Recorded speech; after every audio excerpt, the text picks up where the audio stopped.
Hello students, welcome to Be Ready to Learn with Roma Tiwari. Students, today I am here with one of the greatest work of Shirley Towson, and that is photograph. Students, it is a tribute to the poet's mother. Okay, and before I go ahead and start the explanation, मैं आपको एक छोटी सी story सुनाती हूँ and definitely that will help you in understanding this particular poem and it will help you in making your concept more clear. Students, एक लड़की है, ठीक है, वो एक फ़ोटोग्राफ देखती है, ठीक है। वो फ़ोटोग्राफ देख कर के ये याद करती है कि कैसे उसकी मदर इस पर्टिकुलर फ़ोटोग्राफ को देख कर के खुश हुआ करती थी, और वो सारी बातें याद करती है जब वो अपनी मम्मी के साथ ये फ़ोटोग्राफ देखती है और उसकी माँ उसको क्या क्या बातें बताती है, वो सारी चीज़ें वो याद करती है, मेमोराइज़ करती है और सोचती है, और फिर वो आखिरी में सोचती है कि सारी चीज़ें अब यादें हैं। क्या यादें हैं? उसकी माँ की वो हंसी, जो वो उस फोटोग्राफ को देख कर के हंसती थी, खुश होती थी, और खुद पोएट के लिए उसकी माँ, ये दोनों चीज़ें अब यादगार हो चुकी हैं, ठीक है। Now let's start the poem. The cardboard shows me how it was when the two girl cousins went paddling.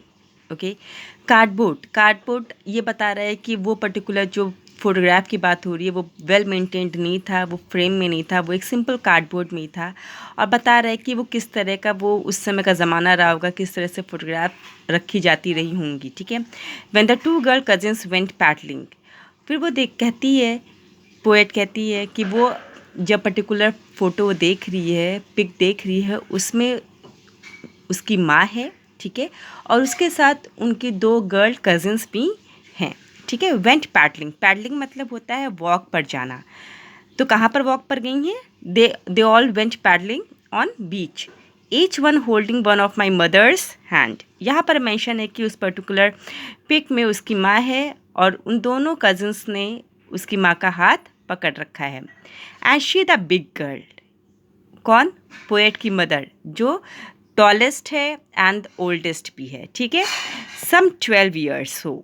और बताती है, पोएट बताती है कि इस पर्टिकुलर पिक में उसकी माँ 12 साल की थी जब वो, और वो क्या ज़माना था जब वो अपनी दोनों बहनों के साथ उसकी मदर जाती थी कहाँ पर? बीच पर घूमने के लिए, सैर सपाटे के लिए। All three stood still to smile through their hair, और तीनों बहनें मतलब उसकी माँ और उसकी दोनों कजिन्स जो स्माइल करते हुए फ़ोटो खिंचा रही हैं at the uncle with the camera. और ये सेम पिक है, ये वही पिक है जो बीच पर समंदर किनारे तीनों बहनों ने, मतलब पोएट की माँ और पोएट की मासी लोगों ने बीच पर टहलते हुए स्माइल करते हुए फ़ोटो खिंचवाई थी। और वो पिक किसने क्लिक की थी? उनके अंकल ने। A sweet face my mother's that was before I was born. अब यहाँ पे पोएट मेंशन क्या कर रही हैं कि वो मेरी माँ का कितना खूबसूरत सा प्यारा सा चेहरा था, ये तब की बात है जब मैं पैदा भी नहीं हुई थी। तब उसकी माँ कितने साल की थी? 12 साल की थी। And the sea which appears to have changed less, लेकिन वो समंदर आज भी वैसा ही है, ज़रा भी उसमें बदलाव नहीं हुआ है। Washed their terribly transient feet, और जब वो लोग समंदर किनारे खड़ी हैं तीनों बहनें, मतलब पोएट की माँ और उसकी मासी, दोनों मासी लोग, तो वो जो है जब समंदर की लहरें उनके पैरों को छूती हैं, पैरों पर से लहरें गुजरती हैं, तो वो ये चीज़ बता रही कि जैसे लहरें शॉर्ट टर्म के लिए होती हैं, टेम्पररी होती हैं, ऐसे ही उनकी माँ का जो पैर था, मीन्स उनका जो शरीर था, वो जो मेमोरी थी वो भी शॉर्ट टर्म के लिए ही थी, वो भी टेम्पररी ही थी। लेकिन समंदर बिल्कुल भी नहीं बदला, मतलब वक्त जो है नहीं बदला, लेकिन वक्त का असर ने सब कुछ बदल दिया। Now some 20-30 years later she would laugh at the snapshot. फिर वो याद करती है अपना, फिर राइटर कहती है कि जब मेरी माँ 20-30 साल बाद जब ये फ़ोटो देखती थी मेरे साथ बैठ करके, तो बहुत हंसती थी इस पर्टिकुलर पिक को देख करके, और कहती थी, सी बेटी and Dolly, she said, and look how they dressed us for the beach.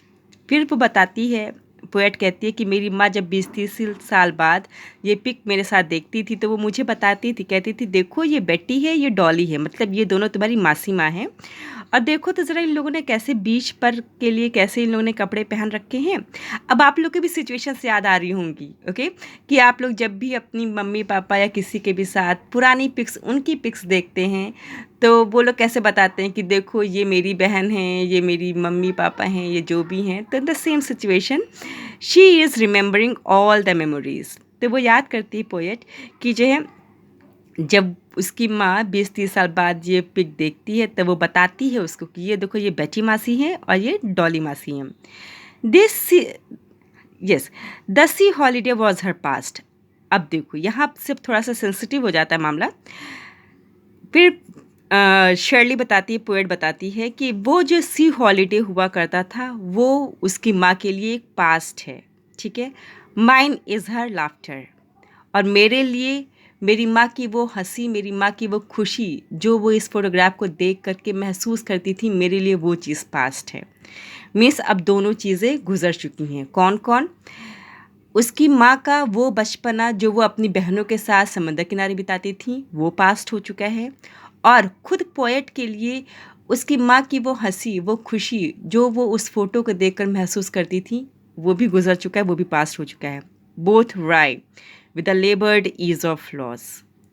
राय मतलब होता है काइंड ऑफ डिसअपॉइंटमेंट, ठीक है।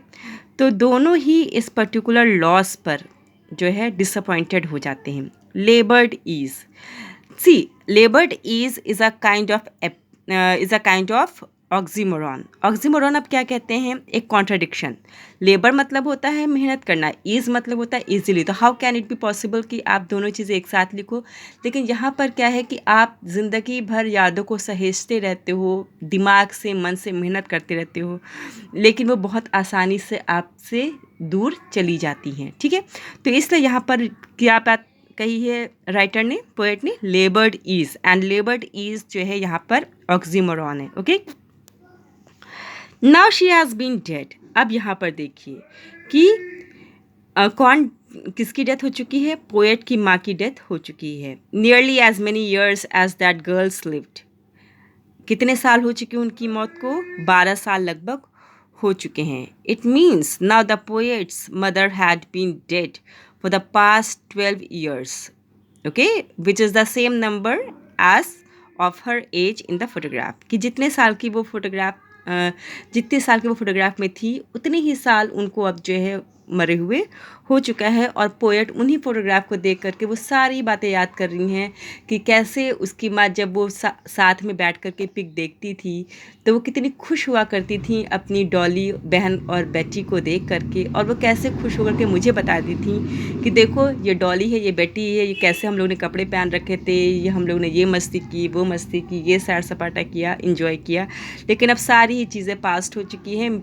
मेरी माँ के लिए उसका बचपना गुजर चुका था जो वो याद कर रही थी, चेरिश कर रही थी, और मेरे लिए खुद मेरी माँ की वो हंसी और खुशी अब सिर्फ याद बनकर रह गई है, ठीक है। And of this circumstances there is nothing to say at all.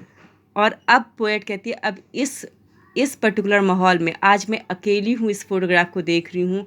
अब इस माहौल में, इस सर्कमस्टांस में, इस सिचुएशन में मेरे पास कुछ भी नहीं है। मैं क्या कहूँ अब? क्योंकि ना तो मेरे पास मेरी माँ है जो मेरे साथ बैठ के मुस्कुरा रही है और अब वो अपनी यादों को संजोए, और ना ही जो है मेरी माँ का वो बचपना फिर से वापस आ सकता है। तो वो पिक को देख करके एकदम स्तब्ध हो गई है, एकदम यादों में खो गई है, और कहती है अब मेरे पास कुछ भी नहीं कहने की है। It's silence silences all. Silence, पहला साइलेंस यहाँ पर नाउन है और दूसरा साइलेंसेस आपका यहाँ पर वर्ब है। कैसे? साइलेंस यहाँ पर जो फर्स्ट साइलेंस है, इट्स साइलेंस, किसके साइलेंस की बात हो रही है? पोएट की माँ के साइलेंस की बात हो रही है। यहाँ पर साइलेंस डेथ को रिप्रेजेंट कर रहा है कि पोएट की माँ की मृत्यु के बाद पोएट की माँ की मृत्यु ने सब कुछ साइलेंट कर दिया है, ठीक है। मीन्स अब ये खामोशी जो वो अब फील कर रही है पोएट की मदर की डेथ के बाद, अब सब कुछ ऐसे ही शांत हो गया है। कोई भी जो है हंसी नहीं है और ना ही कोई यादें हैं। अब सब चीज़ सिर्फ उसके मेमोरी में है, ठीक है। मीन्स वो सारी चीज़ें सिर्फ वो याद कर सकती है, मेमोराइज़ कर सकती है, उनको वो वापस से जी नहीं सकती है। Students, it's a beautiful poem. Beautiful इसलिए क्योंकि बहुत ही खूबसूरती से इसमें पोएट ने अपने सारे इमोशंस को पिरोया है।